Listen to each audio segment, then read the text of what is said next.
Thank you so much. Can you all hear me? Thank you so much, Rebecca. And thank you all. This is the Agnes Scott Choir. They're called Sotto Voce, and I have to say they embody rising voices pretty well. I think we would all agree. Can we give them another round of applause? Thank you. And I want to thank our board member, Tara Hogan Charles, sitting right here, an Agnes Scott alum, for those who don't know. We have a bunch of Agnes Scott students here for making that introduction and bringing that beautiful music to us. So thank you so much for that.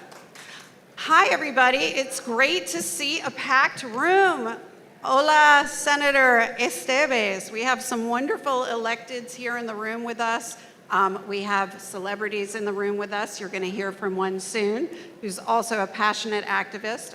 This is a nice surprise. She wasn't initially announced on the program, so I'm so happy and proud that she was able to join us tonight, as well as so many friends in my hometown of Atlanta, Georgia.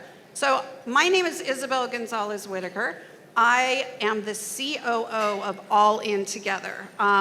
Our dear, wonderful CEO, Lauren Leader, the founder of All In Together, was not able to be here tonight because she has the flu. So I am stepping into her very, they're regular size shoes, but powerful shoes and also always really chic shoes.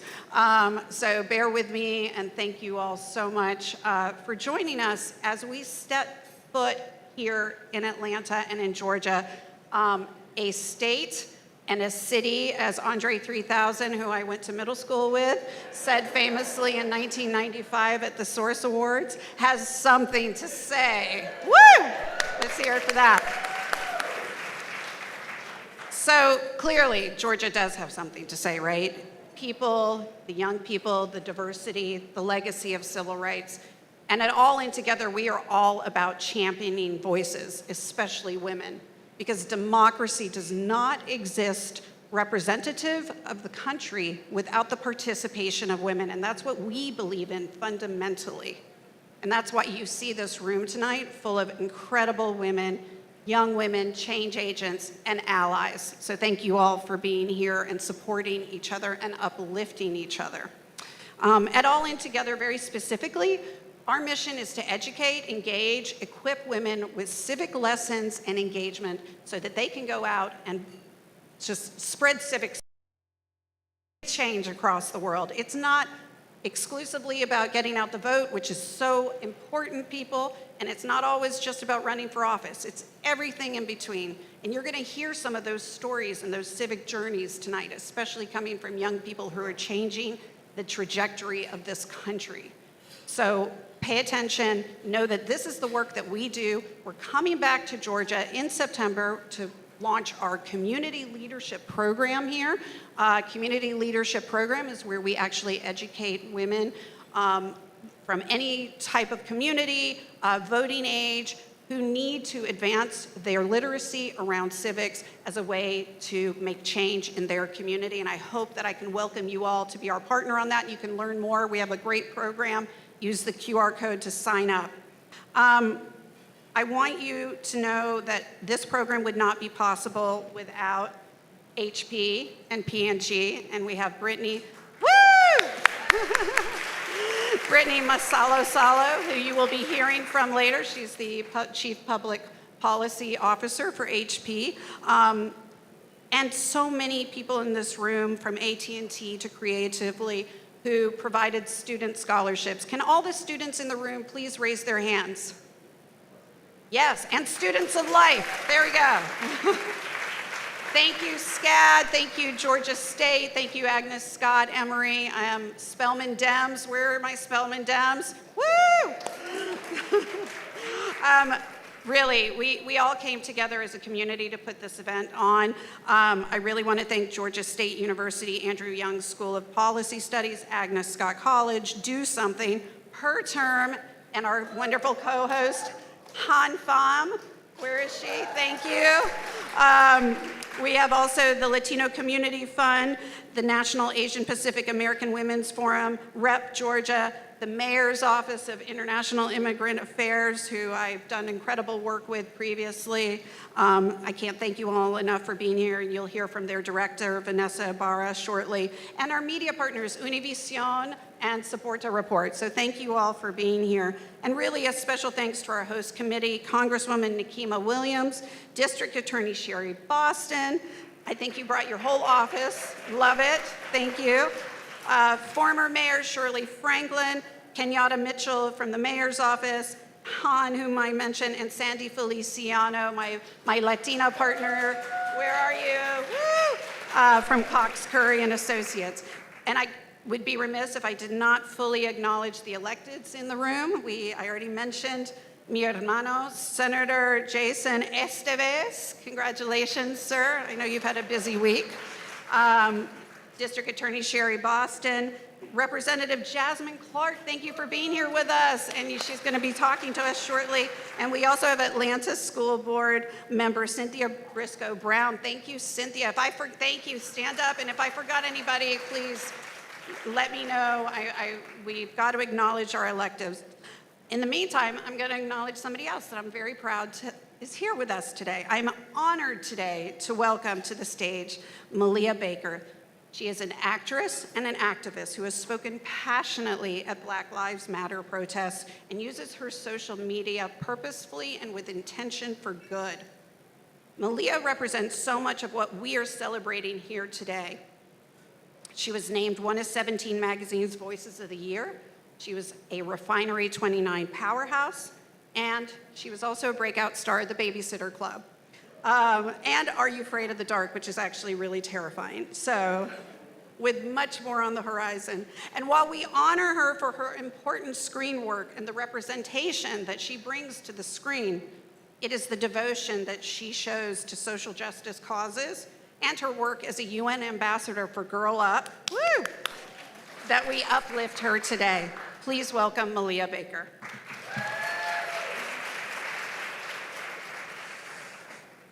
Okay, this is fun. Hello, and thank you all for having me here today. My name is Malia Baker, and it is an honor to welcome this group of good troublemakers for all together rising voices. I was born in Botswana, but I grew up in a very small town in Canada, where I was one of very few people of color. For me, representation, either online or on screen, or even at events like this today, have always mattered.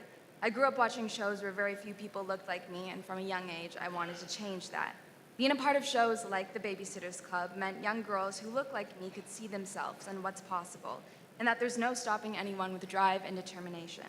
That's why I knew I had to continue showing that endless possibilities. For example, giving a speech at a Black Lives Matter protest I had in my town. Easily one of the most nerve-wracking experiences and important things I think I've ever done, but staying silent wasn't an option.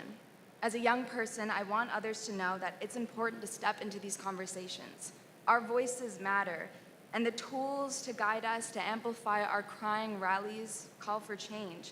That's what organizations like All In Together do, and it's what the UN's Girl Up does, where I'm an ambassador supporting teen girls to reach out to their elected officials and advocate for the change we want to see. Whether that's gender equity, climate change, reproductive rights, or civil rights. I ask you today to listen to the stories of impact you will hear on this stage, and I promise you will leave inspired knowing that we all have the power to contribute stronger communities to a better world. Thank you all.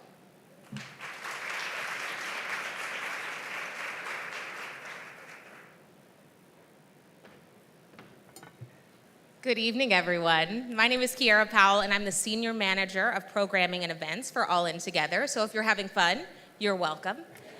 And if you're not, email me tomorrow. On a very serious note, I'm so excited to be able to share the stage this evening with this amazing group of women sitting beside me.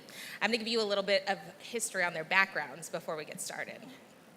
Ariana Jasmine, who is sitting on the farthest side of the stage, is a progressive political content creator and activist who has been featured on CNN, NBC, and The Washington Post for her work around the mobilization of Gen Z. So let's give her a round of applause. Ria Wunsch is sitting beside me, and she is a community organizer and activist and LGBTQ champion here in Georgia, where Has organized the first prom here in Atlanta and was the 2021 Grand Marshal in the Atlanta Pride Festival. So let's give her a round of applause. Lupita Quesada Orozco, is a public policy major at Georgia Tech and a lead navigator for the Latino Community Fund Georgia, where she focuses on advancing people's democracy, protecting and building communities, and expanding economic opportunities for the Latinx community here in the state.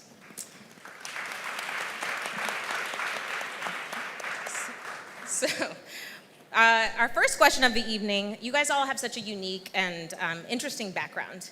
And for those unfamiliar in the work, can you share some some insights of what led to your involvement in political organizing and activism? Everyone's looking at me? Okay, I'll go first. So my villain origin story, as I like to call it, my parents are both immigrants from Iran. And so my mother was really the best example of the American dream. She started off working at Wendy's as a cashier for $7.20 an hour, worked her way all the way up to being a bank branch manager after 20 years, and she lost everything when she was diagnosed with cancer. Sorry.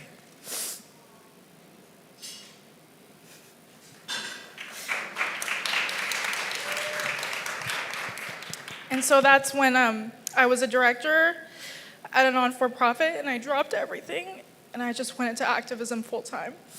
And so a year later, I'm here. And so I utilized social media like TikTok, Instagram, Twitter, and Twitch, and I really started mobilizing around so many issues that were impacting Americans. I mean, we should not have to fight for insurance. We shouldn't have to fight for affordable housing.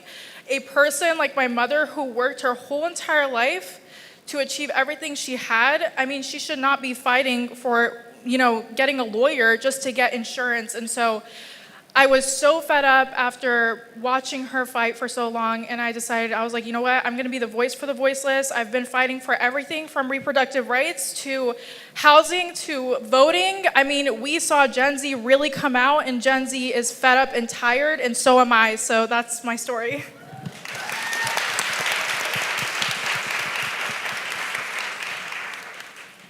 Yeah, thank you. So I have a similar story, more though, that my parents are also immigrants. But for me, I'm from South Georgia, so I grew up in the farm working family. I myself was a farm worker. Eventually, when I go home over break, I help my mom out in the fields. Sorry, this is a little bit harder. Just being in this space, I feel like it's a privilege. Being able to do this is a privilege for me and for many of the families in South Georgia, many of the undocumented farm workers, which got me working in this space, advocating for them and uplifting them, giving them the power that they already have, but also giving them that space to speak up for themselves, to know their rights. And that for me has been a big change. Also being one of the first ones in my family to go to college, and getting the opportunity to go to college, and also finding a community within other farm working college students whose parents also have similar backgrounds. And that really inspired me to be in this space. All my life, I think, has been based on the political movements that have occurred throughout the US and in Georgia. And every single political movement impacts my life, impacts my family. Even though some may say that they're not allowed to vote, that still impacts us. The things that politicians do in the public and also behind doors impacts us. And I think working with the Latino Community Fund Georgia, I think knowing that we can still speak out and that we still have a voice, and that those representatives at the Georgia Capitol still make decisions for all, because they are working for everyone here in Georgia.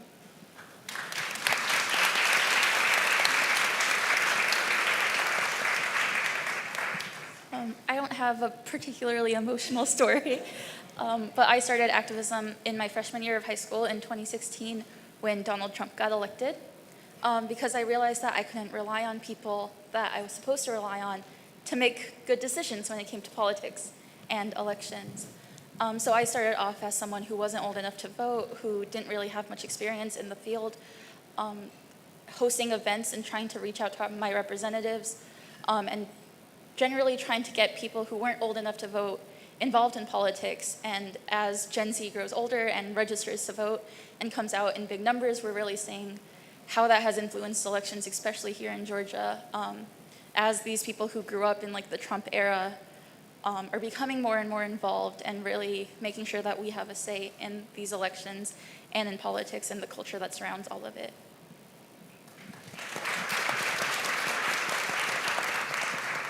Kind of going off of what you're saying, young people have had such a big impact on politics here in Georgia, especially over the last several years with the state Senate race and the presidential election. How do you guys see young voters shaping the future of Georgia and the political system here in your work on the ground? I mean, currently in the recent elections, the under 30 voter bloc has made up over 20% of all voters in Georgia, which is historic numbers. People continuously say that young people aren't going to show up to vote, and we do. I don't know why they keep expecting it to change when every election comes, but we keep showing up, and I think we are going to keep showing up. But I think in these recent elections, you've really seen how candidates have had to switch a lot of their tactics. They're no longer trying to engage the demographics that are already engaged. They actually have to answer to Gen Z, to the questions we have about our future, about the climate, about the economy, about gun violence, about everything that directly impacts us as a generation that they never had to go through. And I think we're seeing a lot more of those issues in these conversations because Gen Z is demanding it for the first time. Yeah, based off of that, I think young voters are very important, but it's not just the voters. Working with the Latino Community Fund Georgia, they gave me an opportunity. I was only 19 years old when they first hired me, working in my community in South Georgia, and really organizing that community that already existed, but giving them the power, letting them know that they had the power to do and create change. And even today, I'm currently in Atlanta because of school, but most of the volunteers, the 35 volunteers that we trained in the last year, were high school students. They're not 18, so they can't vote, but they were out there. And they all look like me. They were Latinx students, but they were there because they believe in something, and we provide that platform enough to give them a voice and enough to allow them to express that. So I think young voters, but also all young people, are very important to Georgia and to what it means to be an activist in this space. Ariana, your work is a little bit different since it's online. And so I'm curious, how do you see Gen Zers changing the playbook when it comes to politics online? And what strategies and tools work for you? Yeah, I'm going to be honest, Gen Z is fed up, and I quite honestly do not blame them. I do fully believe that they were given the short end of the stick when it came to a lot of different things, namely climate change. And so throughout my work, I guess I'm more so a Gen Z influencer. A lot of the TikToks that I make, a lot of my following does really relate to the younger generation. And, you know, we were expecting a red wave this past midterm. It was a red puddle, respectfully. I mean, that was not a red wave. Yes, please clap. Please. It was insane because Gen Z was not even counted in the polls. Like, we were really expecting a red wave, and I'm from California. I did a lot of, TikToks for Senator Warnock, actually. And the way Gen Z mobilized and came together to really elect Senator Warnock that was just phenomenal. I mean, I was looking from California and I was like, this is the future. Young people are the future. They are showing that they are fed up. They are showing up, even just like y'all said, even if they're not young enough to vote, they're in the streets. They're walking the streets. I have walked the streets. I have knocked the doors. I'm telling you, it's not fun. People don't like you knocking their doors. But the younger generation is ready to fight, and I'm really seeing that in my platform. I mean, every single day my platform is growing and growing and growing, and I'm just seeing from the comments how the younger generation is so fed up. They're fed up with the inflation rates, they're fed up with corporate greed, they're fed up with climate change, and they understand that the direction that we're going as a country is completely unsustainable. And they are ready to fight, and I fully believe that they're going to change the future generation of America. So incredible. I forgot to mention this just really quickly before we continue this conversation. If you guys want to be involved in this conversation, these little programs on your seat have a number that you can text. And your questions will be involved in the Q&A at the end of this panel. So just want to throw that out there. We recently together at All In Together released a memo highlighting the fact that young people aren't being reached by larger national political organizations, and they aren't hearing about some of the major political movements or events. In your opinions, what do these groups need to do to reach young people or make their outreach more impactful? I think that a lot of campaigns and national platforms are doing a bad job of reaching out to young people, of getting our voices heard, of involving us in these conversations. But at the same time, I feel like young people are making the efforts themselves to involve each other. Just today in the Georgia State House, we had a vote on the Don't Say Gay bill, and it got tabled until next year because of young people. But at the end of the day, we don't need like our representatives to bring us into a conversation because we've learned to force our way into those conversations. It's young people reaching out to other students, to high school students, to college students, to the constituents in every district around Georgia and getting them to show up at the Capitol, raising the money to hire transport, to make sure that people can get to where they need to go without actually having to pay for it. Just making sure that our own voices are involved in these conversations if groups aren't going to reach out to us to do so. Yeah, I agree. Young people are definitely making that own mark on themselves because we're tired of waiting around. I will say that.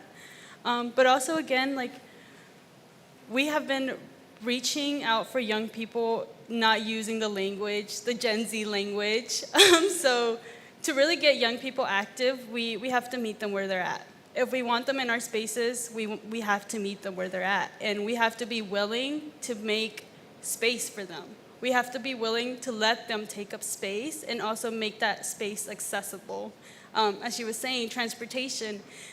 Some of the young individuals that are in the space already have access to be in that space. They grew up potentially with parents that were activists, with parents that had the resources to attend marches, to attend the legislative sessions, to show up at the Capitol. Even now today, as I go up to the Capitol every other day to check the hopper for new bills in Georgia, I see children, young kids already at the Capitol, but they don't look like me because we don't have the access to that transportation, to take up space in the line when you have to show your ID.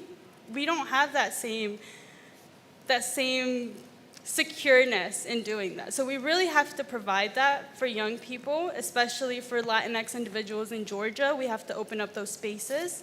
And yeah, I think that needs to happen. Yeah, I will die on this hill. We need to meet Gen Z where they're at, and that's social media. And I know a lot of people don't like to agree with that, but we saw what happened with John Fetterman's campaign. That man ran a mostly social media ran campaign through Twitter. I mean, he was answering Dr. Oz in memes. I was thoroughly enjoying it. I don't know about you, but he won. He won. And why is that? It's because he met the voters where they're at. Now, people like Beto O'Rourke, even Stacey Abrams, they also use social media as well. Obviously, it's not not foolproof, right? But really making sure that you meet Gen Z where they are at it's social media and making that inclusive, right? For so long, a lot of people who have been running for office have been speaking to white voters. Like, let's be real. I mean, it's honestly the truth. But now when we're speaking to not only the population, people of color, Black folks, just everyone in general, when we're talking to Gen Z, they care about very specific issues, right? They care about climate change. They care about reproductive rights. They care about issues that many politicians have not really focused on speaking to. And so not only do they need to start utilizing social media, meeting Gen Z where they're at, but also speaking about issues that Gen Z really cares about, because that's how you get their vote, and their vote truly matters. I mean, we saw waves of Gen Z across the country come out and change the complete trajectory of what we thought the midterms were going to be. And so a lot of that is making sure we meet Gen Z where they're at and we're speaking to them the way that they want to be spoken to. I'm sorry, Gen Z, yes, they care about reproductive rights, and you need to talk about it. And that's really what it comes down to, in my opinion. In recent years, we've had a lot of conversations about focus around diversity, equity, and inclusion in business, to diversity requirements in media, and arguments around critical race theory in politics. What does representation mean to you all, and how do you see personal identities shaping the way that we move forward politically and socially as a country? Okay. So representation to me as a Latina means seeing someone else, like another Latina in the space. Yes, having Latino men in the space is also awesome, but being a woman, especially at a women-led event, is just another level. Like, we want that same level of respect. Thank you. But yeah, representation means being able to see something on the screen and identifying with that, whether that be a Black woman, whether that be a Black man, whether that be a Latina girly pop, or a Latino man. It's just, we just want to see ourselves in that space. And especially in Georgia, we want to see ourselves as an elected official. We want to see ourselves represented in those chambers, because those are the people that are making the decisions that impact our everyday lives. That's what it means for us. And for LCF, working with LCF, it means we go out into the community and we elevate those people to represent their community. We become one with the community. We don't speak for the community because we are the community. We elevate the voices, we give the space, and again, we're taking up space and making space at the same time. Yeah, representation is listening. And it goes beyond just, Black History, okay. It goes beyond just Black History Month or just like a day where we celebrate the LGBTQ plus community or any other really marginalized group. It's really about listening. When people tell you like, hey, that's offensive, or hey, our community needs this in this particular location, it's really opening up that avenue and just listening and actually enacting what the community is telling you that they need. And I think for so many years, communities of color, marginalized communities we haven't been heard, we haven't been listened to. I'm Iranian American, and one person that I really think of is Ana Escamani of Florida. She's a state representative. I had the pleasure of meeting her, but that one person in all of America that I can look up to that inspired me to chase my dreams was really what changed the trajectory of my life, because I looked at her and I was like, you know what, if she can do it, I can do it too. And it's just one person in Florida that I can say she is a progressive Iranian state rep, and that was what literally changed my life. And so when we talk about representation, it's listening, but it's also people who look like us really stepping out and, run for a position. It doesn't have to be, federal level, even if it's state, city council, that representation is so important, especially for Gen Z, which is a population that is so ready for change. Having that representation is crucial to actually enact that change.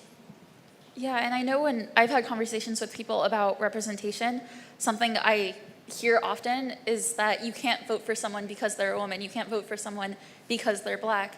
And then I always ask them to name like an Indian person in politics, and they always name Kamala Harris, and then they're out. They have not a second name in their mind. And then I ask them to name white men in politics, and the list goes on and on. They can't stop naming people.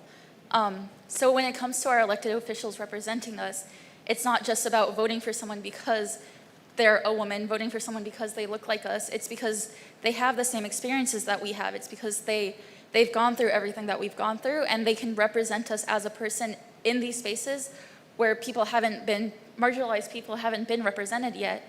And when it comes to like the laws that they're making, these people hold the power to completely shape what that looks like. In the Georgia State Capitol, we have a critical race theory bill that's trying to make it like illegal for teachers to talk about race or slavery or segregation or anything in school in history classes, and you can't really tell the history of America without talking about those issues. If you have these people that don't represent the actual population making laws, you end up taking these stories out of the conversation. You end up criminalizing people who want to share their stories, who want to talk about these issues, and who have gone through this before, and you completely exclude them from the conversation. So at the end of the day, when you don't have representation in elected spaces, you end up just completely excluding current voices and future voices from having those experiences and conversations. Thank you guys so much. We have a couple of audience questions that I know Priya wants to. Okay, I think is okay. Great. Great. Okay, we don't have a ton of time, and we've got a lot of questions. So I'm going to try to combine a couple of these, and just so we can get as many folks' voices into this room as we can. So how did the two, as you're speaking to folks on social media, I think we've kind of gotten a sense of where you all lean a little bit in your own ideology. But how do you communicate with folks who maybe disagree with you or find themselves on a different end of the political spectrum? And given that we're in this kind of a globalized society and that you may have an audience that is not only local, but it's national and it's global, so how do you kind of talk across global issues in a more localized framework? I think when it comes to talking to people with different opinions, there's a big difference between arguing with someone for 4 hours that you know is not going to change their mind and just is there for the sake of argument, versus people who are actually willing to have a conversation and see your perspective. I think, like when people first get into activism and organizing spaces, it's really easy to get burnt out very quickly because it seems like the entire world is against you. And that's because if you engage with nasty comments, if you engage with people that are actively trying to attack you on Twitter, on Instagram, you're going to run out of energy. You can't argue with people forever. So it's about finding people who are willing to have conversations, and really being willing to put yourself out there and having these difficult talks and conversations rather than arguing with people who aren't going to change their minds and who don't really care what you have to say. Yeah, I would say I get a plethora of hate from different people, more specifically Republicans.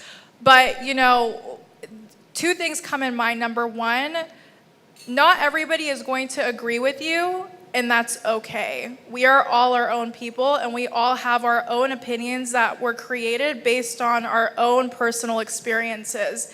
And so, creating content or talking to people, right, with that in mind, that not everybody's going to agree with me, and that's totally okay. I'm here to inspire. I'm here to educate. And number two, finding common ground, because, you have something in common with everyone, whether that be your favorite color or your favorite food. Finding that common ground and kind of building off of that common ground, in my opinion, has been the best way where I've been able to have actual conversations that go somewhere, because when you find that common ground, it actually makes the person in front of you feel a lot more comfortable speaking to you. And so that would be my response. This has been such a great conversation. We have time for one more question. Yeah, I think we've touched on this topic a little bit about how organizations can better reach Gen Z voters, and we've talked a little bit about social media. And so how would you say that more leaders could and should use their platforms more creatively to reach younger voters and young people in general? Lupita, if you want to start that one. Yeah, by hiring Gen Z. Because you can tell when someone that's trying to lead a social media platform for Gen Z is not Gen Z, so it doesn't have the same traction. So yeah, by hiring Gen Z that represents the community that you want to actively get to support you. And I'll keep it short. Yeah, I agree with that. I don't know if y'all have seen the National Park Service Twitter recently, but hiring whoever leads their Twitter account was the best decision they have ever made.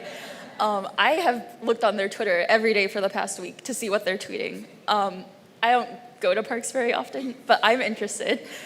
And I also think, especially as a lot of Gen Z people get older and become of age to vote and run for office, it's not just about Gen Z supporting older generations in their attempts to run for office. It's about Gen Z stepping up and running themselves. It's about getting young people represented in these spaces, not just as a voice on the sideline, but in the front row, making the laws, making these decisions, and really representing us in these spaces. Yeah, I would say definitely hire Gen Z because they understand the lingo too. That even as I'm the Gen Z young millennial cusp, it even, like, for example, they started saying something, they started commenting under my TikToks Riz. And I was like, what does Riz mean? It's short for charisma. There you go. And I'm supposed to be the social media person, you know what I mean? So, there's certain lingos, there's certain things that Gen Z uses that speaks to them. And so I promise you hiring a couple of them will take you eons in the social media world. So I would agree with that. Thank you guys so much. I really have so enjoyed this conversation. And if you guys will turn your attention to the screen, we're going to show you a quick video that gives some insights into the work of All In Together.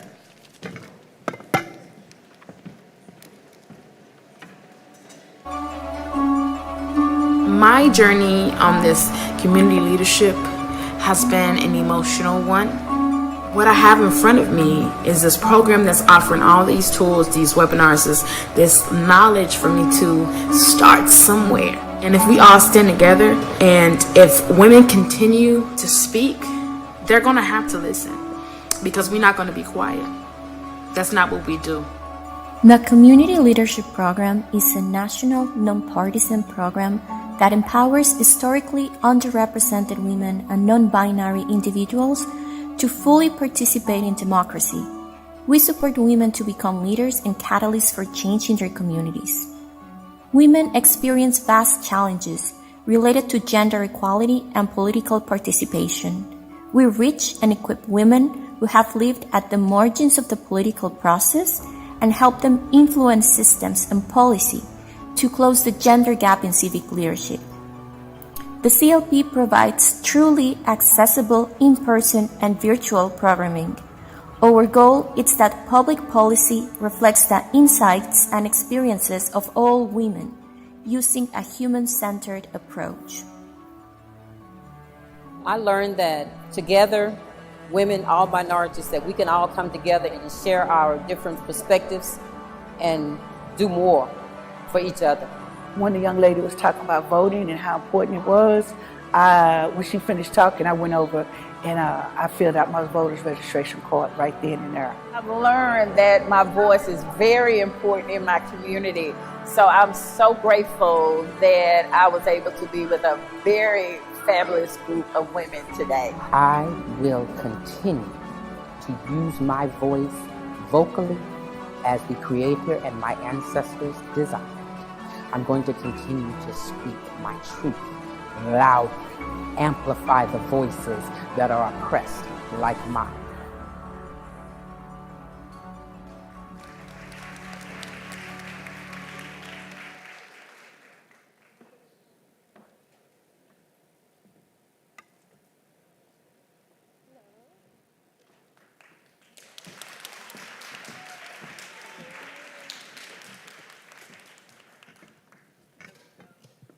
Hello, I am Adriana Andrade. I'm the Community Empowerment Director for Univision in Georgia and North Carolina.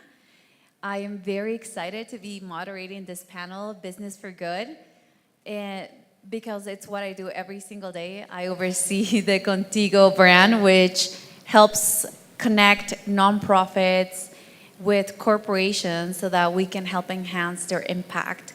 And I have amazing ladies with me today, and I'm going to start introducing Brittany Masalo-Salo. She is the Chief Public, she brought her crew, awesome. She is the Chief Public Policy Officer at HP. Her work helps shape HP's growth and development strategies, representing HP's position before policymakers, legislators, and regulators around the world. So we can give her another round of applause. And right next to me, I have Miss Melanie Denson. She's the Senior Communications Manager for P&G Beauty. Over the last decade, Mel has dedicated her career to improving systems and policies so that every child and their family has a fair chance of success. And in that beautiful bright pink, we have Miss Samantha Ramirez. She's the CEO and founder of Off the Record. Sam has built a network of multicultural creatives who use their talents and technology to tell raw, uncensored, and authentic stories to uplift pertinent social issues.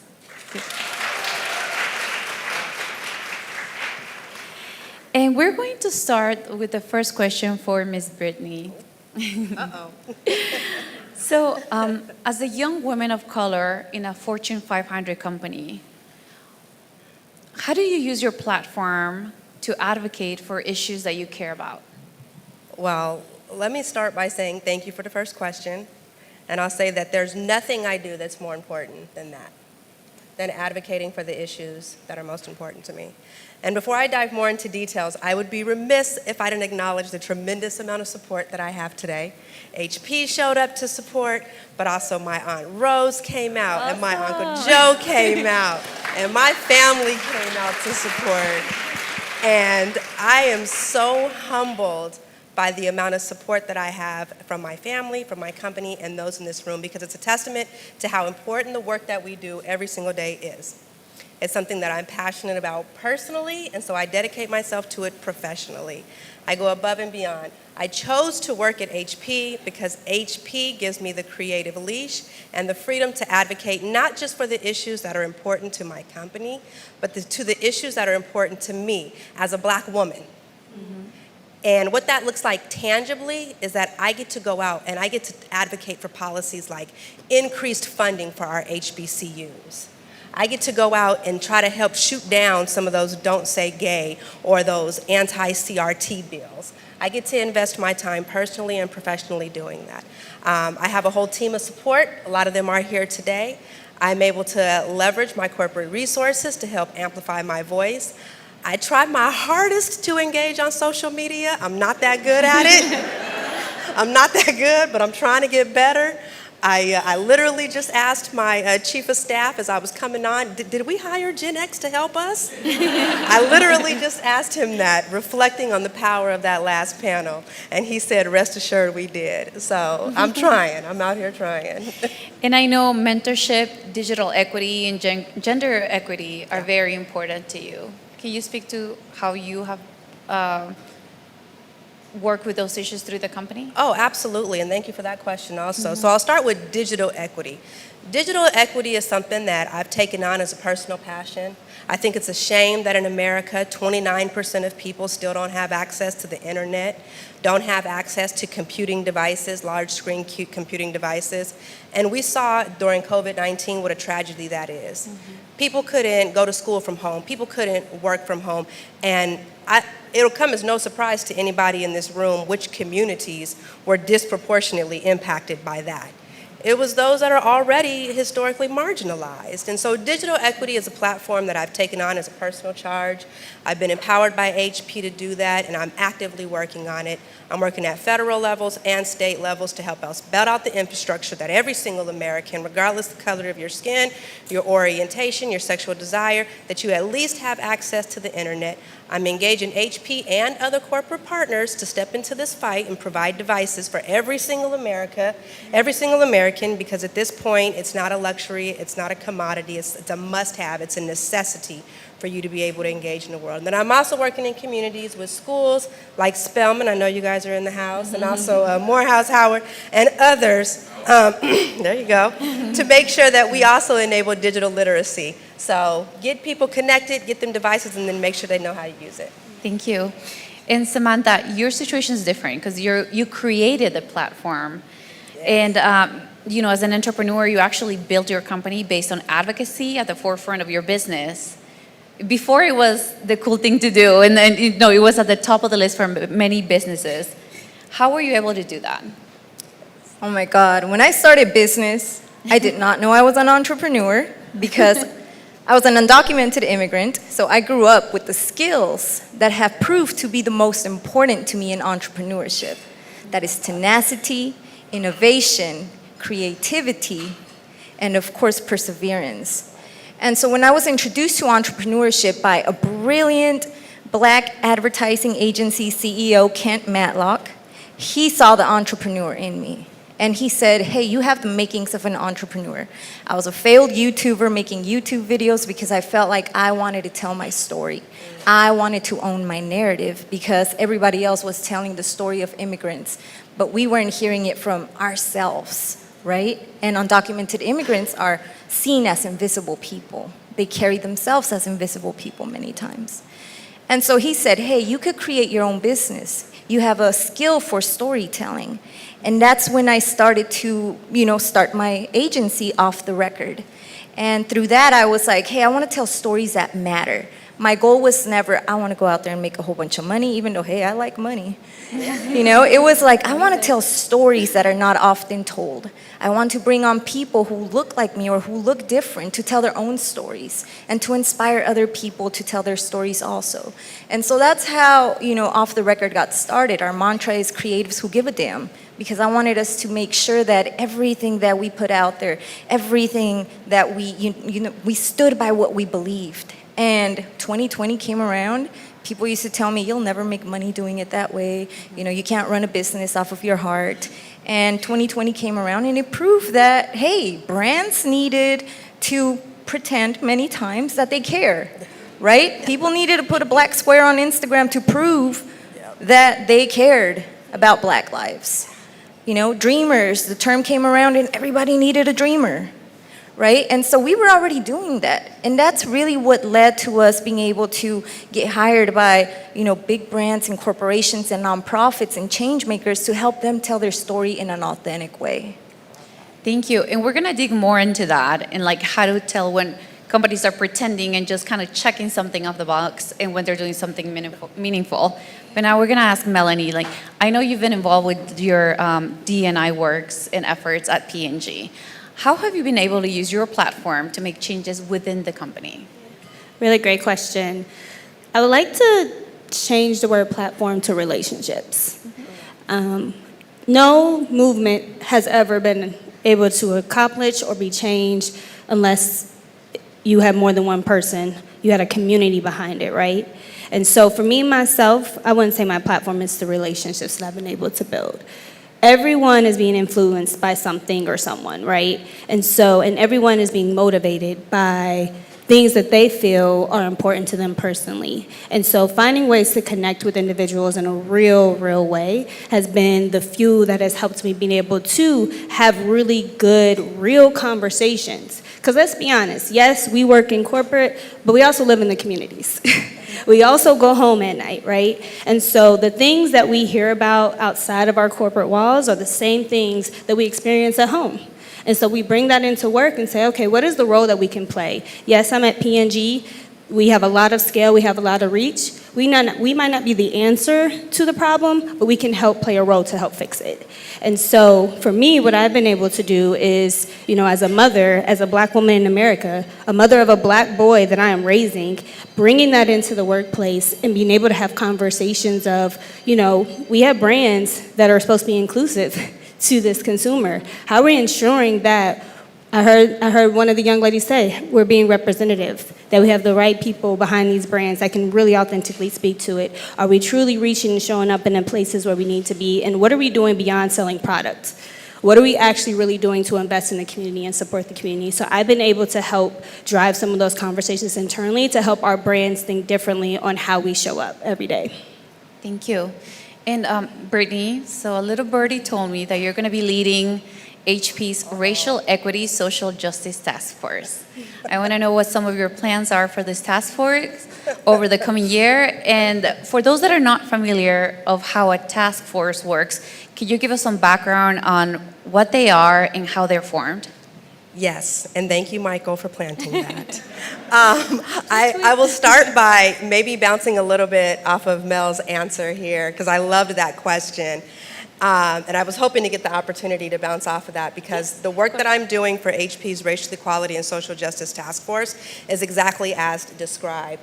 I am using my position as a Black woman and corporate executive, and I am demanding change inside of my company and outside. I am making sure, yes, Yes. I am holding my company accountable. If you can see it, you can be it.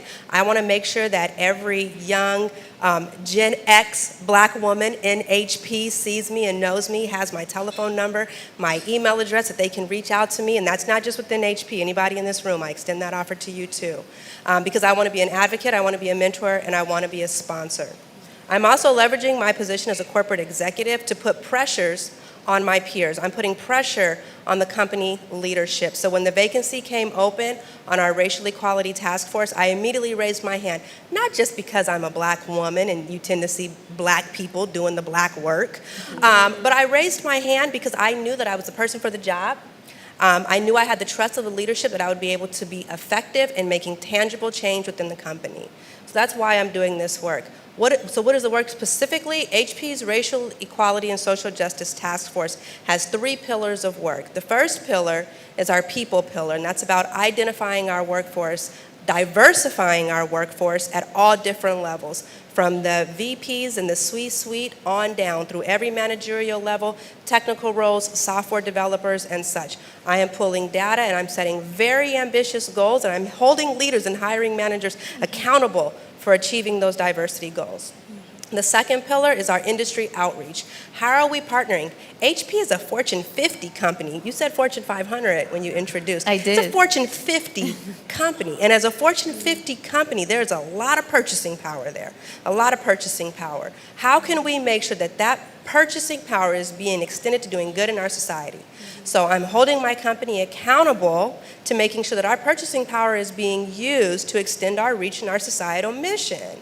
We're making sure that we are diversifying our channel partners, those are the people that we worked with to sell our products, but also diversifying our suppliers and our service vendors. If our biggest service vendors say, hey, we just can't meet the mail, we're not Black owned, it's not going to happen in the next 50 years, we're saying, okay, well, how many Black people do you have on the HP account?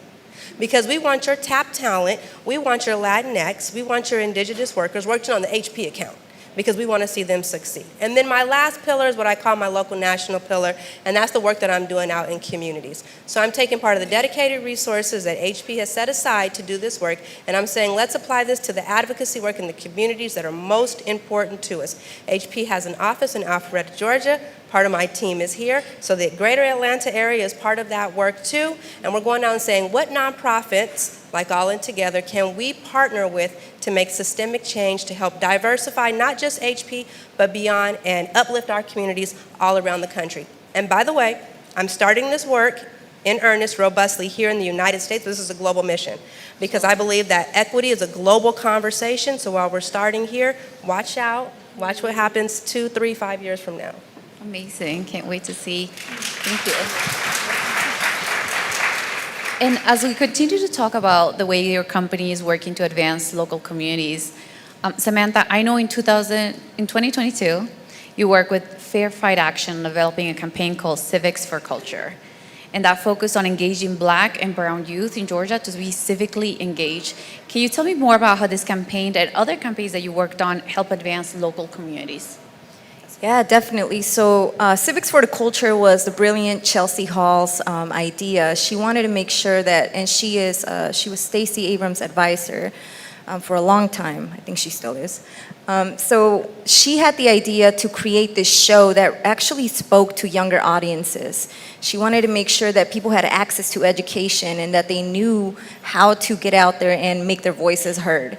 So that opportunity was really awesome, because sometimes there's times where I didn't understand the civics process, being someone who grew up as an undocumented person who can't vote, who never saw that exercised in my family. So it was a really great exercise because we were learning on the way. We were able to hire great talent to bring that show to life. And it was just like overall like a way to see that the work that we were doing through video production was actually purposeful and impactful. That amongst like most of our work is with clients who are focused on uplifting the stories from immigration reform with Forward.us to land conservation with TNC. So most of our work, I would say 90% of it, is actually focused on social issues.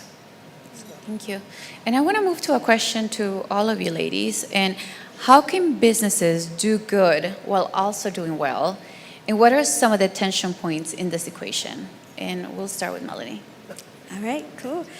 So many of you may know P&G is the company behind a lot of brands that you likely have in your household. So think Tide, Bounty, Swiffer, Vicks, Secret deodorant, just to name a few, right? Head and Shoulders, if you got some dandruff, we got you. And yep, Old Spice as well. I actually work on the Old Spice brand. I love that you love our brand, you know, our brand names. Yes, thank you for supporting us. But no, seriously, sorry, I lost my train of thought. 1 second.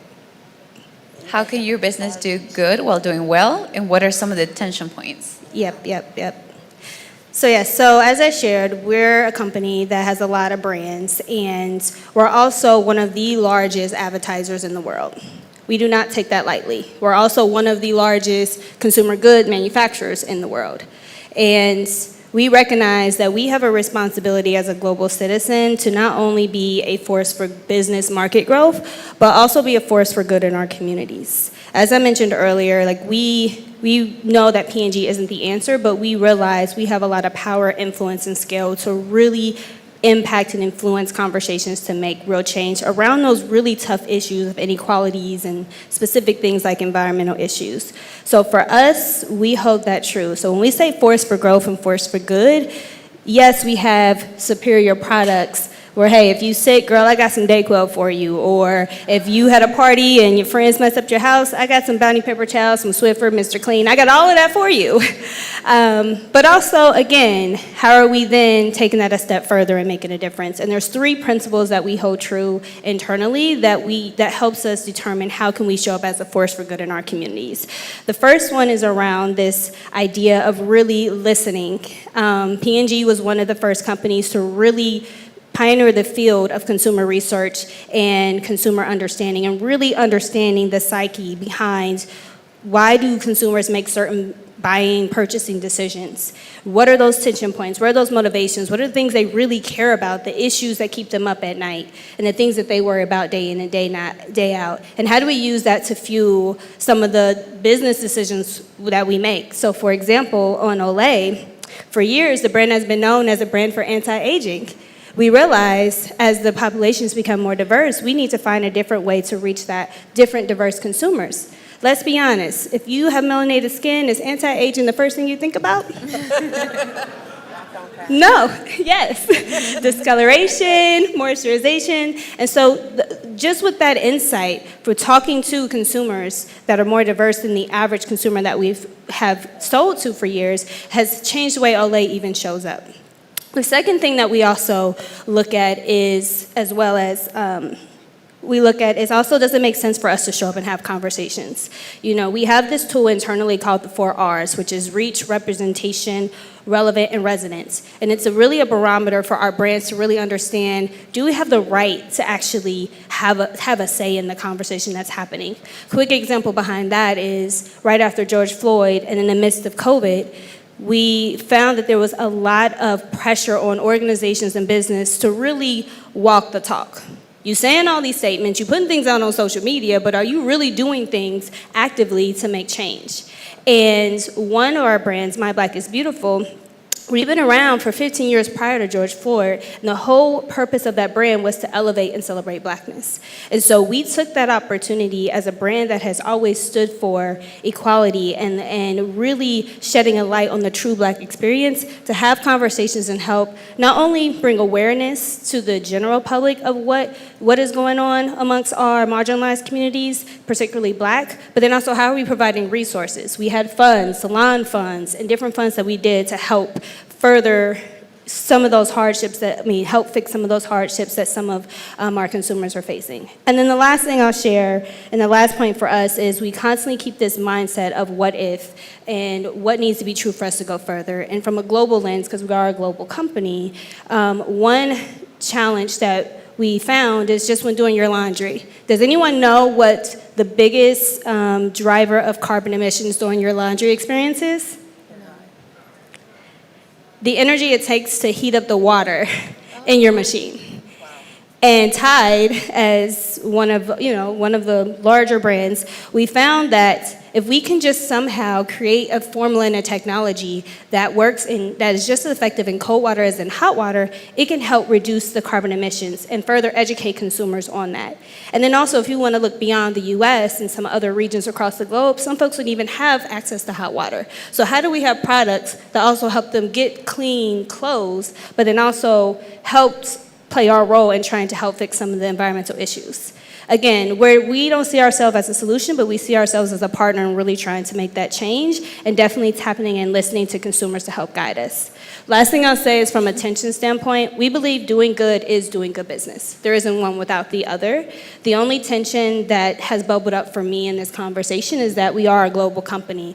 And so what may be important here might not be important in China or in Saudi Arabia or in other regions across the world. So sometimes there's tensions when we have conversations on what are those societal issues that we need to lean into and what's the best way to show up.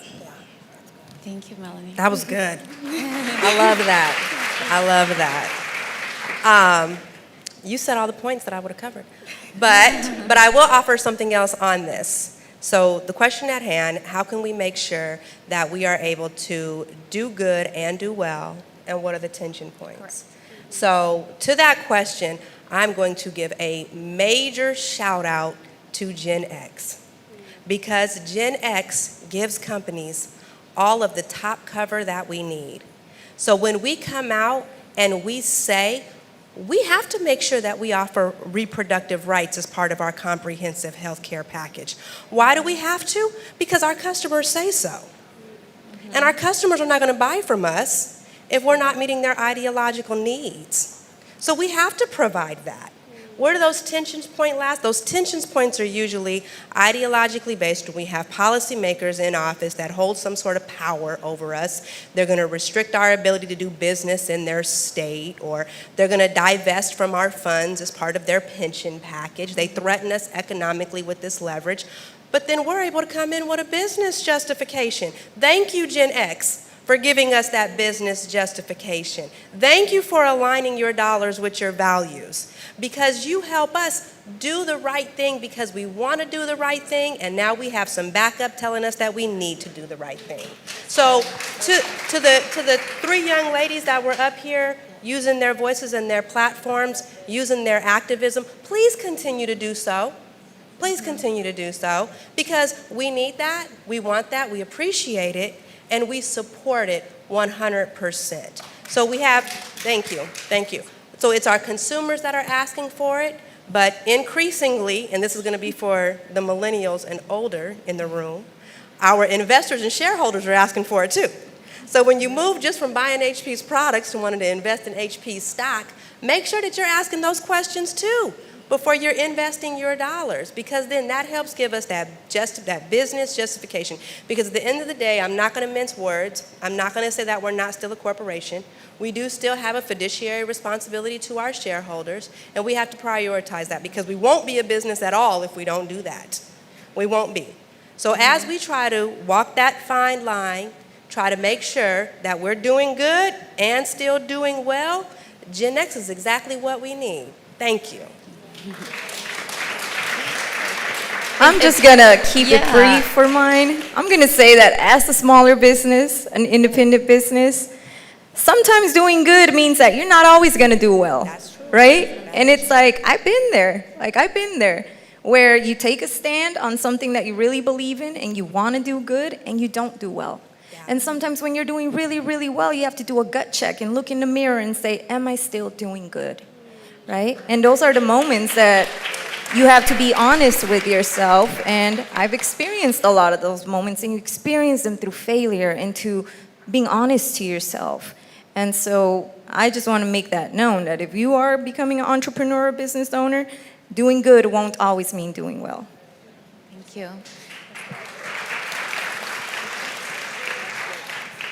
And we do have some questions from the public, so we're gonna give that a chance. We're running a little short on time, so we're gonna do one audience question.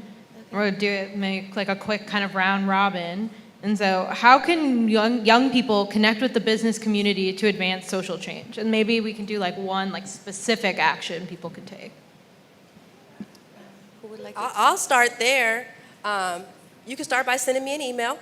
or sending me a text message, because I'm happy to be that person, to be an advocate, sponsor, mentor, or help get you in the door. But also increasingly, the last panel brought up the good point of meet Gen X where they're at and speak their language. At some point, we're going to turn and look for the exact same thing. Meet companies where they're at, speak their language. Come in through LinkedIn, find the nonprofits that you're working with, identify where you can get a corporate sponsor, reach out and just ask the question. You'd be surprised, as HP's head of policy, chief public policy officer, I get cold calls all the time from nonprofits. And I'm always happy to entertain and engage and at least see what they're talking about and see if there's a way that we can work together. So take that same courage that you're using to ramp up your activism work and let this be another lever of it. Yeah. If I can build off of that, I love what you said. Before coming to PNG, I worked 7 years in nonprofit and government. I have worked on several local and state ballot initiatives, which I'll give a quick example around, and I'm married to an elected official. So my day job is brand communications, my day and weekend job is community work. And one thing that I've learned across all sectors is standing up and speaking up is half the battle. Standing up, speaking up, and speaking the language is what's going to get you to productive conversations that leads to real action. And so a quick example around that, there was a local ballot initiative I worked on in Cincinnati around providing affordable preschool dollars so that every kid can go to preschool. And while at the community level, yes, that makes sense, at the business level, it had to make business sense for them. And one thing that a lot of businesses are attracted to is being able to attract talent to cities like Cincinnati. I'm from Cincinnati, I love Cincinnati, but if you're not from there, you like, why am I going there? So one of the things that attracts is good education systems. And so being able to have a conversation at the business level about, hey, investing in this is investing in the future in the education, which will attract future employees that may want to stay here and have kids and stay in the long term. So I would just encourage you of, yes, I'm also here, LinkedIn me, email me, but another valuable lesson is stand up, speak up, step in. One of the panelists said that, step in, but also make sure you're speaking the language upwards so that they can hear you. Yeah, absolutely. Thank you. I'm gonna just say, don't talk about it, be about it, and if you can't do it, get out of the way and let the folks and the young people that are ready to do it, do it. That's true.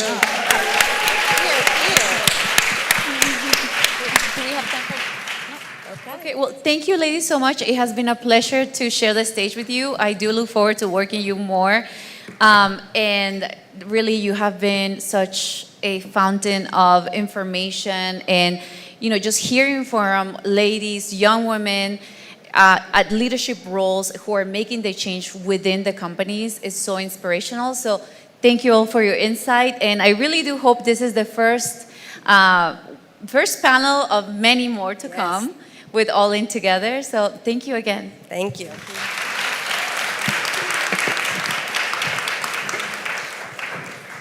Are we having fun yet?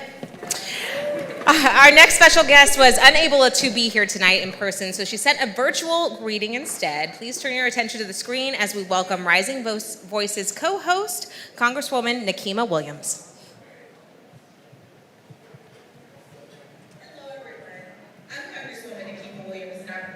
Represent Georgia's 5th Congressional District.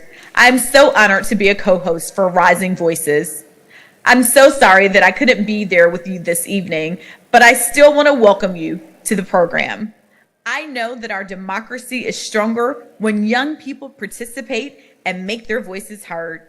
Tonight, the All In Together team has given you some ways to do just that, including elevating the Youth Voting Rights Act, which I introduced in Congress last year. Y'all young people still vote at lower rates than older Americans and face greater challenges to voter registration and in-person voting, especially for students living and attending school away from home like many of you are.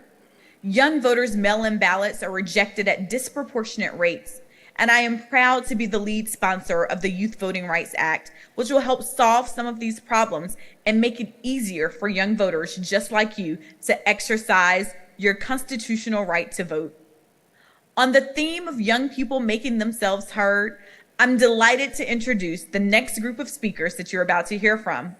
As a former state senator, I know that state and local officials play a major role in shaping our everyday lives. It is so important for young voices to be represented at the ballot box, and it is equally critical for those voices to be represented in Congress, the state legislature, City Hall, and y'all anywhere that decisions are being made. Please welcome this next group to the stage to hear about their civic journeys and why we all need to participate in our democracy. Thank you and have a great night.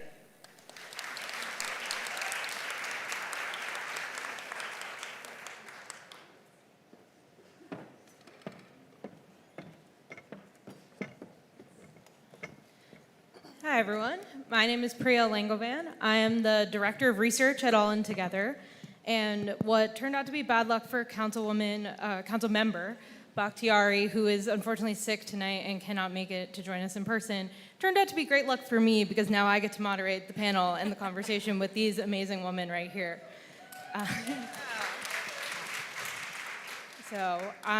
To my right, or my left, sorry, I'm clearly not good with directions, is Representative and Dr. Jasmine Clark, who has a PhD from my alma mater, Emory University, and I know there's some Emory folks in the room, so shout out to you. Dr. Clark has a PhD in microbiology and molecular genetics and has served as a representative for Georgia's State House District 108 since 2018. Janelle King is the former Deputy State Director for the Georgia Republican Party and a current television commentator on local news shows like The Georgia Gang.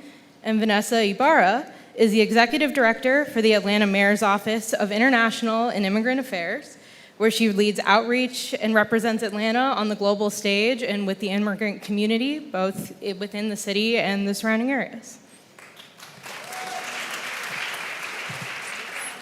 And to give each of you just another chance to kind of introduce yourselves to the group, can you tell everyone a little bit more about what your journey was to get more involved in politics? Yeah, whoever wants to start. All right, I'll go ahead and start. Again, my name is Dr. Jasmine Clark. I am the state representative for Georgia's House District 108. So if there's anyone from Gwinnett County in the House, that is where I represent. And so how did I get into politics? Honestly, if you would have asked me 10 years ago, would I ever run for office? The answer would have been absolutely positively not. And the truth is, this was not on my radar. However, in 2016, I did see, I had an epiphany. One night in November, I went to sleep a scientist. And when I woke up a mad scientist. And it was at that point that I decided that I needed to do more. So that led me into activism. And then after going into activism for a year and begging and pleading for our elected officials to do things, I decided maybe I just need to run for office and be a science voice for the people of Georgia. And so I put my name on a ballot. I was not slated to win. In fact, my opponent barely even campaigned against me because he was an incumbent. I was a newcomer, political newcomer. Again, I had no plans for this, so I was not on anyone's radar. However, when I woke up that next morning, because the results came in very late, when I woke up that next morning, I had been elected to Georgia's House District 108.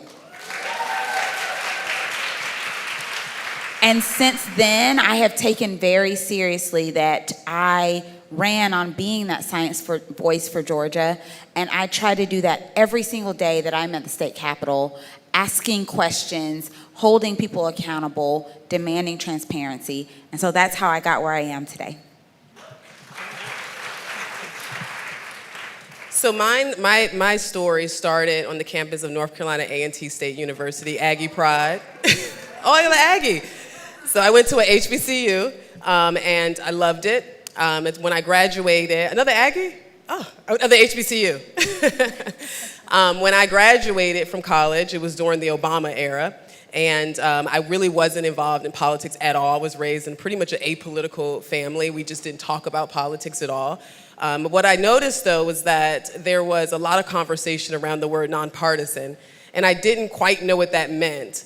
But I thought that, that politics was supposed to be whoever can come on campus, whoever wanted to do what they wanted to do can do it.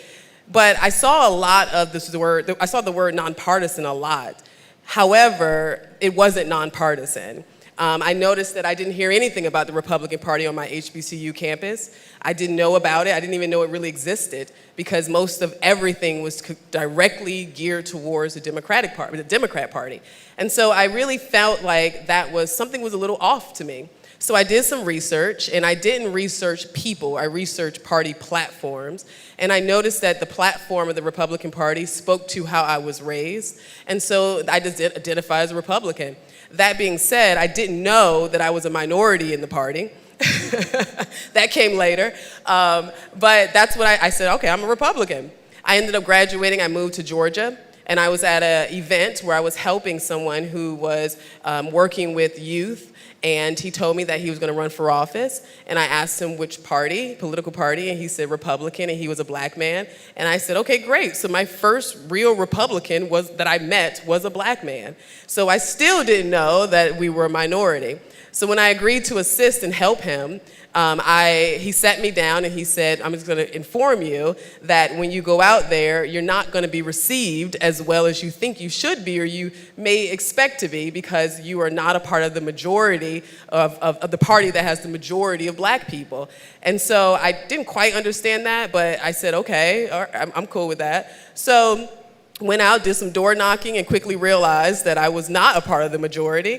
And that was a good experience for me. I love that experience because I like rocking the boat just a little bit because I think that's how you become great. That's how you learn and how you grow. As a result of that, I said to myself, well, black Americans are not a monolith. And we're not all Democrats. And so who's speaking to the black Americans who are not Democrats? And so I didn't see voices that I thought represented the black community or even our culture as a whole in my party. And so I said, well, I'll do it. And so I started out just interning, working on campaigns, door knocking, doing all the same stuff that everyone does. And as a result of that, I began to grow. And as I grew in the party, I became a leader. I became a field rep. I became a data director, and then I finally found myself in the role of deputy state director, which was number 2 in leadership the Republican Party.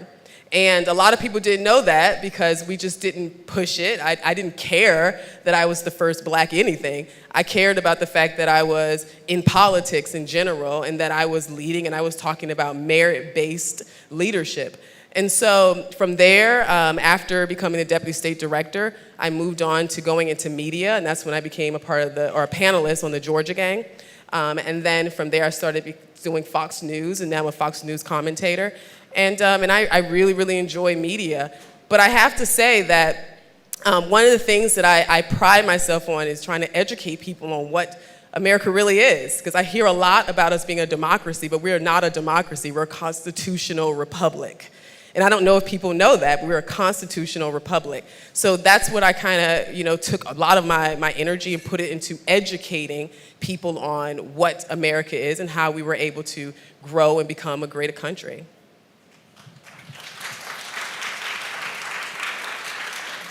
Buenas. We're going to speak a little Spanish here today. So how did I fall into politics? It's a very funny story, truly. So I'm first generation. My family is originally from Venezuela. My father came from a underserved community, a low-income community, but he had a thirst for knowledge. He became an engineer and had a knack for languages. So he was top of his class, and because of that, and also learning French, Italian, and various other languages, he had the opportunity to take his family around the world. So I'm the first generation here, and what's really interesting is that throughout this journey and growing up in various countries and being exposed to different cultures, being exposed to different demographics, it really helped me further understand the world. And so in terms of how I fell into politics, I originally really wanted to be a vet. That did not work out. Then I wanted to be a journalist. I did that for a little bit. Didn't really like it that much. Then I really wanted to do psychology. And when I went to Georgia State University and we were signing up, my mother said the following. She goes, if you do psychology, you can only do it in one country. She's like, what about if you do like your father, you do international business? I was like, why not? Let's do it. So from there, I started working for a French organization for the Rhône-Alpes region of France to promote business. Then I worked for the French government as a trade advisor for North America, promoting civilian safety, industrial equipment, technical textiles. Then I went to Germany, where I did some consulting. Then I worked for a Dutch firm around international recruitment. And throughout this whole entire journey, I had the opportunity to be exposed to various different chambers of commerce, trade offices. And so what happened was I was interviewed under the Reid administration. I became the first global engagement manager because the office was established in 2013. From there, I became a deputy director. From there, I became an interim director. And under the Bottoms administration, they asked me if I wanted to be director. And I said, sure, why not? Then under the Dickens administration, I was asked whether I would like to become executive director and not only oversee the Office of International Affairs, but also the Office of Immigrant Affairs. So I've been now with the city of Atlanta for 8 years. I heard, and there's a rumor, and I really need to double check that I'm the youngest member in cabinet in Atlanta's history. Thank you. And so it's wonderful to really be there, to be able to get more acquainted with the cabinet, but also for Mayor Dickens to give me the opportunity to make sure that we are having our voices heard, but that I'm also bridging the gaps that I may be identifying within the city of Atlanta. So that's how I fell into politics.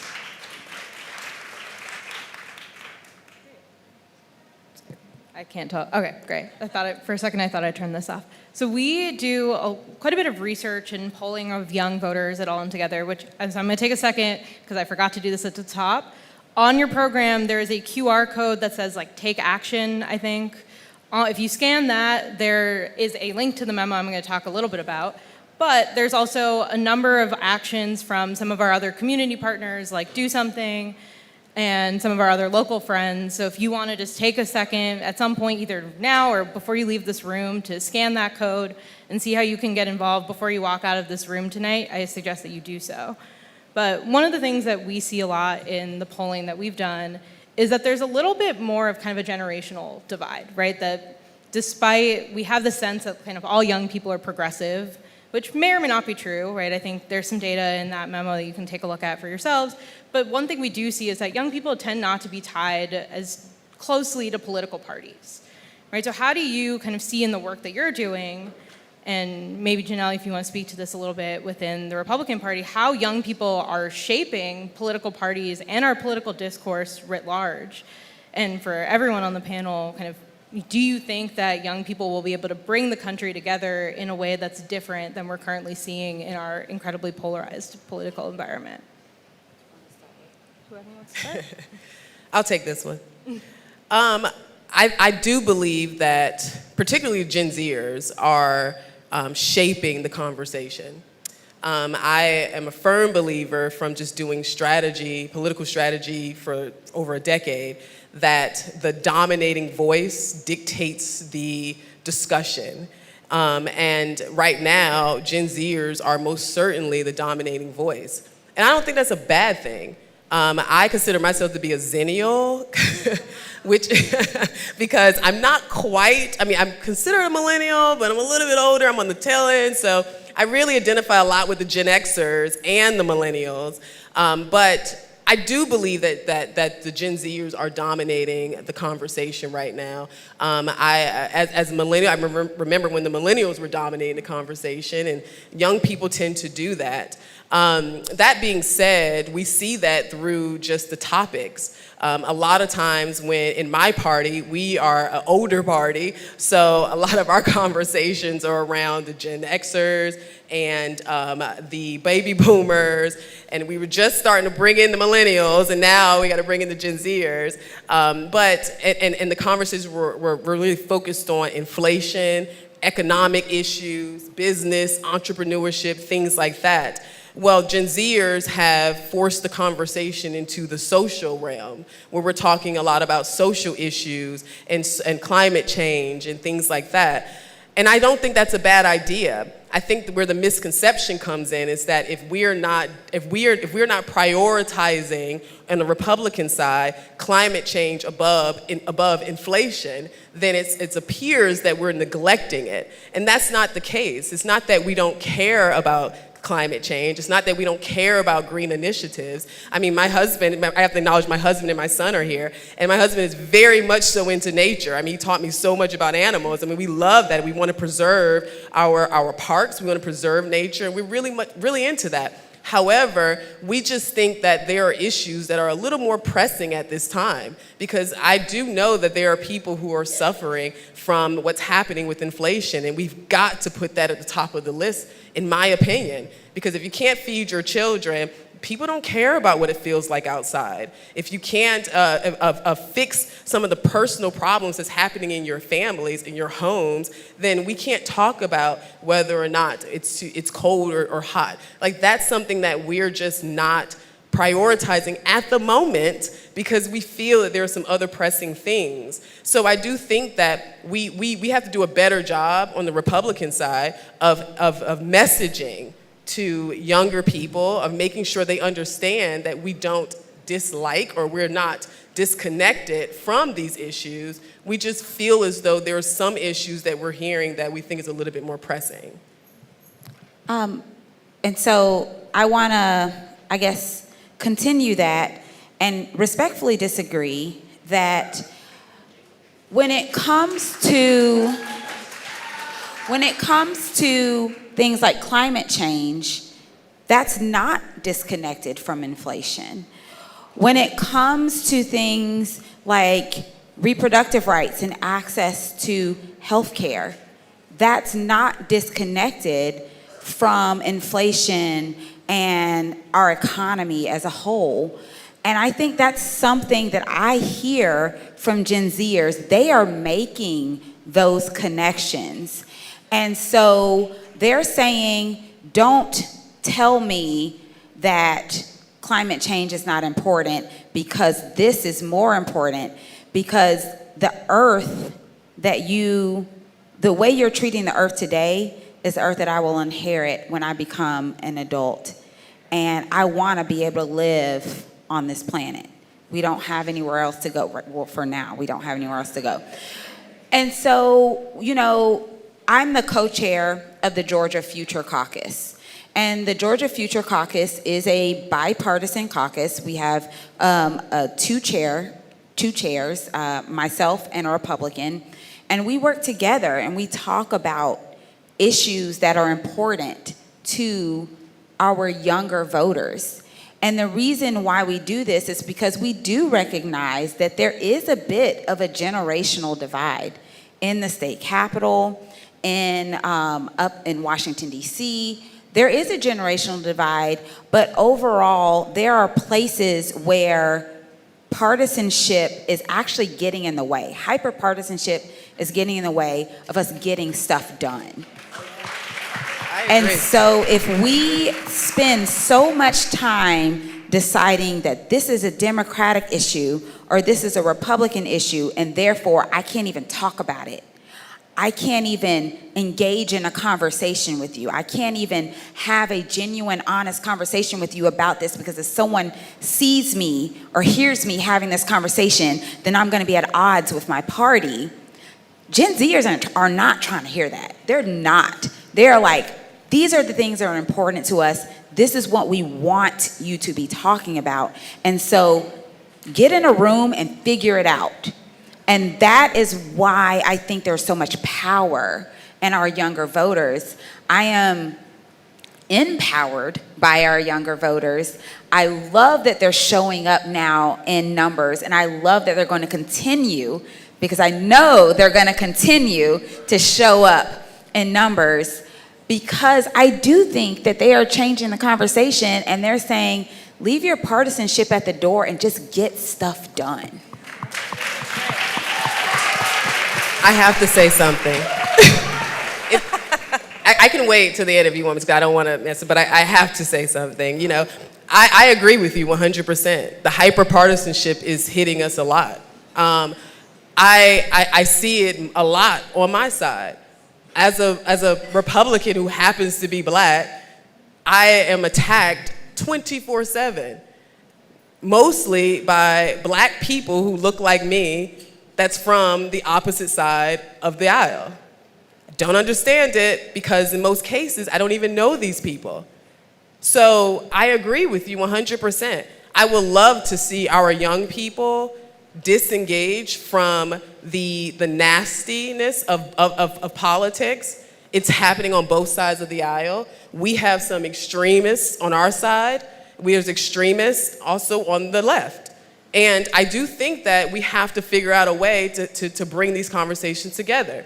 45% of Americans identify as independent, not Republican, not Democrat. So I think it is important to have those conversations.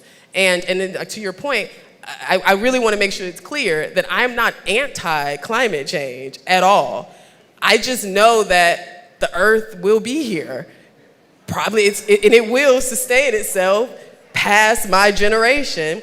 And I think that we should do whatever we need to do while we're here to sustain it. But I do want to make sure I understand that I don't think anyone in this room is going to outlive the earth. Do you want to go to the next question?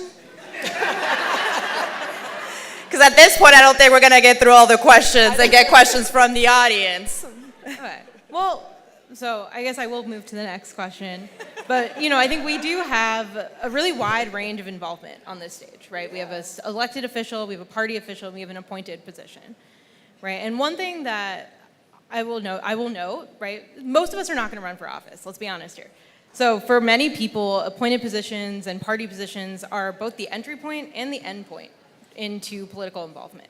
And I will tell you from my own experience, it is very hard to find information on what these positions do, how to get involved, and I do this for a living. So if I can't find the information, that means most people can't find the information.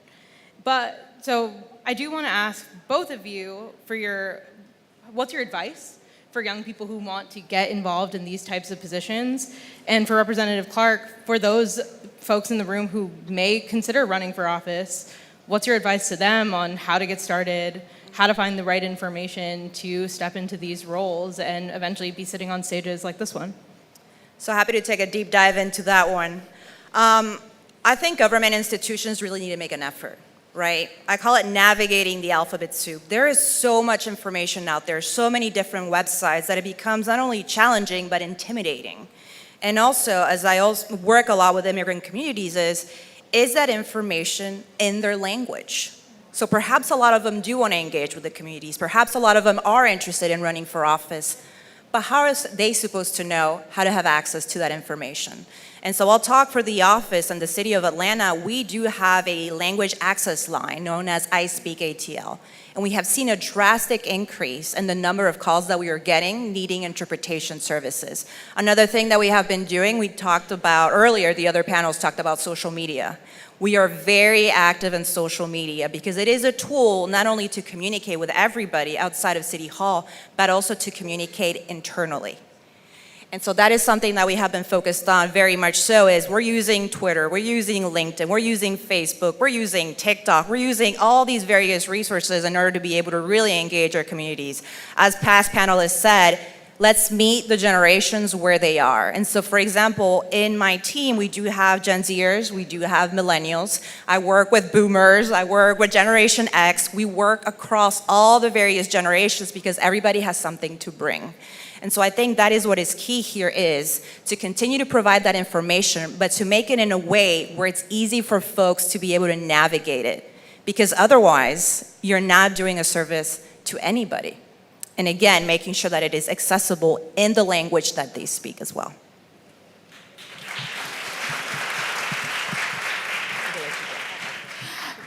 So I would say for anyone in the room that has ever thought about running for office, the first piece of advice that I will give anybody who has thought about running for office, especially the women in the room, and I'm just going to be honest, don't talk yourself out of it.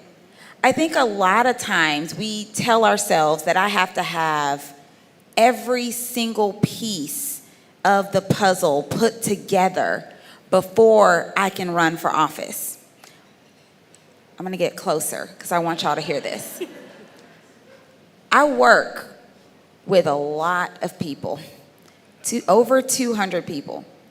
There is no test you have to take to be an elected official. No test.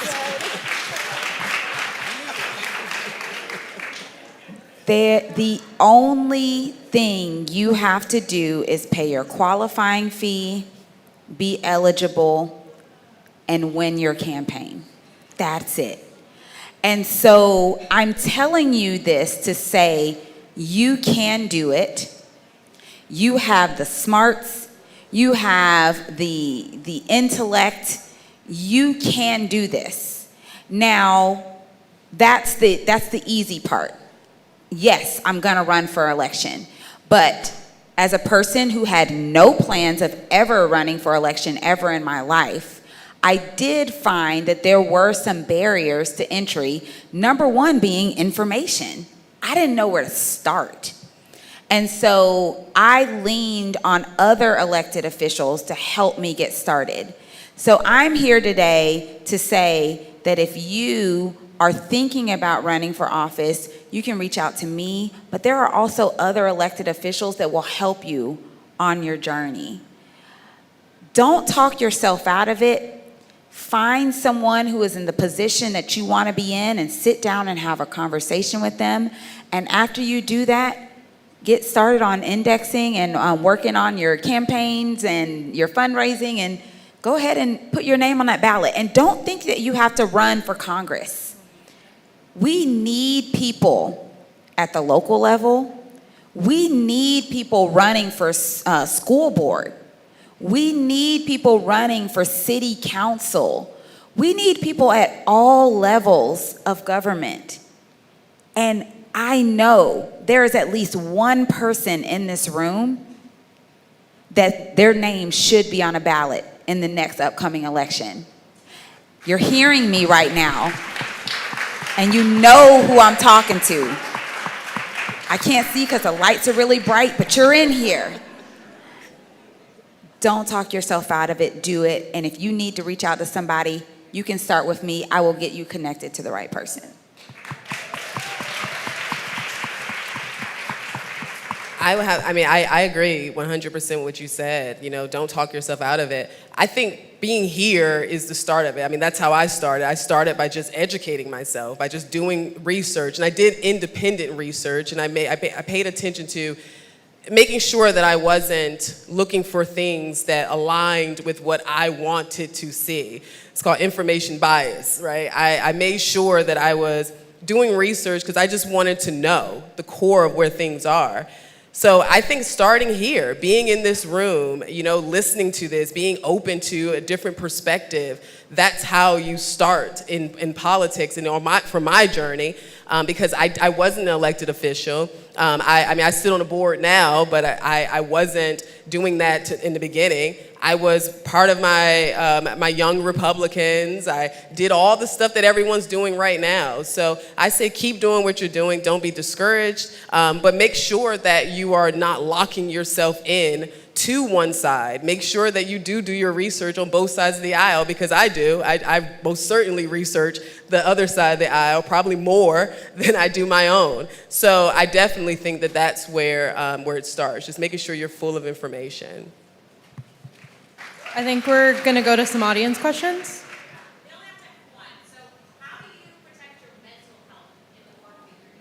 Here, I'm just going to repeat it for the folks in the room in case you couldn't hear. So it's, how do you protect your mental health? I love that question. And actually, that's something that I always tell my team. There's a lot of different competing interests. There's a lot of different activities taking place. There's a lot of different constituents. We represent different diasporas. There's only 24 hours in the day, right? We also have families. I have a 5-year-old, which was probably asleep by now, but that's okay. And so what I always tell them, and to all the members of cabinet as well, is check how you're doing. If nobody else is asking you how you're doing, ask yourself. Take care of yourself, because you need to prioritize. Nobody knows you better than you. And so if you need to meditate, if you need to go for a walk, if you need to say no to a meeting or a call to save your peace of mind, do it. Because you're no good to anybody if you burn out or if you don't take care of yourself, mentally and physically. And also, love yourself. I always say this to people. I was like, you can't rely on other people to love you. Certainly they can. But at the end of the day, you need to be the one that truly listens to you and loves you. And so take the time. I meditate. I run.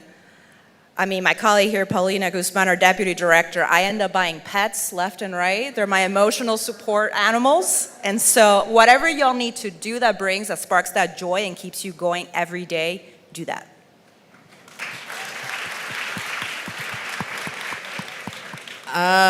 The Lord. I mean, I'm a believer. I believe in Jesus Christ. I read the Bible. I believe in the Bible. I live it. And that's what I believe in. So if I don't really have mental health challenges. I don't really, even though, I mean, I'm pretty sure I can open up my social media right now and I'm sure it's something hateful in a message from somewhere because that's just how it is. It's part of what I do. But it doesn't affect me mentally. I don't feel weak. I don't feel like I need to, I just don't feel that. I know that what I am doing, I'm doing it because I believe it's right. I don't need external validation. I don't seek it. I don't depend upon it. I don't look for it. And I think that's where it is. My validation comes from my belief. And I have a wonderful family. I have a husband who's supportive. I have a son who's amazing. So I feel like I live a great life. I live a great life. I don't have that. So I just think that you have to remove yourself from the need to have external validation in your life. Erase that completely. And just live within yourself. Look at your own day-to-day experience. If I listened to everything that I heard around me, I'm sure I would have some mental health challenges. But I don't. I don't really care most of the time. So I think that's my advice. Just don't care. Just do what's right and keep moving. All right. So I would say when it comes to self-care for me, there's a couple of things that I do. Number one, I do give myself, I check in with myself.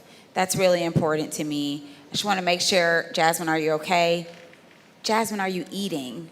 You know, Jasmine, you haven't exercised on. You love exercising. Do you want to, make some time for that? Jasmine, do you want to go on a hike? Do you want to do something with your kids? I give myself that check-in. But another thing that I do, and I have to do this, I celebrate the small victories. I truly believe that it's important that when you have this really big goal, like let's say you want to, you want to hike to the top of Mount Everest. That's a great goal. It's huge, it's big, and it will make you feel really, really good. But you should celebrate every single step that you take on your way to the pinnacle. If you do that, if you remind yourself that every day you're moving forward, that every day you're getting just a little bit more than what you had the day before, and sometimes you'll have some setbacks. But the point is, when you celebrate those small victories, it reminds you of why you're doing what you're doing. And for me, that's where my self-care comes in, because it's very easy to beat yourself up when you're not getting the things that you want to get or you expect to get. By Friday you expected this thing to happen and it didn't happen. Or you worked really, really hard to stop that bad bill from getting through a committee and then it passes with one vote. Celebrate the small victories. Celebrate the things like you got some really bad language taken out of that bill. Celebrate that even though the bill passed out of committee, something's going on and it's not making it to the floor just quite yet. Celebrate those things and just remind yourself that, there are going to be big things and there are going to be little things, but all of those things matter. And so that's what I have to do for my self-care, so I'm not beating myself up all the time. And also, just so I just remind myself that, there are good things happening even in the midst of a lot of bad things happening. And I just want to say two things too. It's okay to be vulnerable, and it's okay to ask for help, all right? Yeah. I just want to thank these lovely ladies here one more time. Can we get one more round of applause?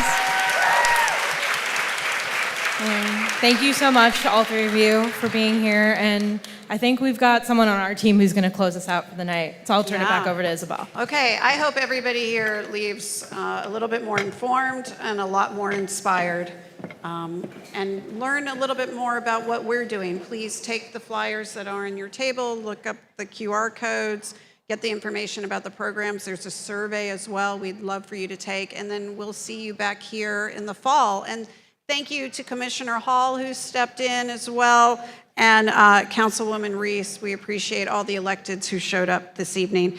Thank you, guys. Get home safe. Take care.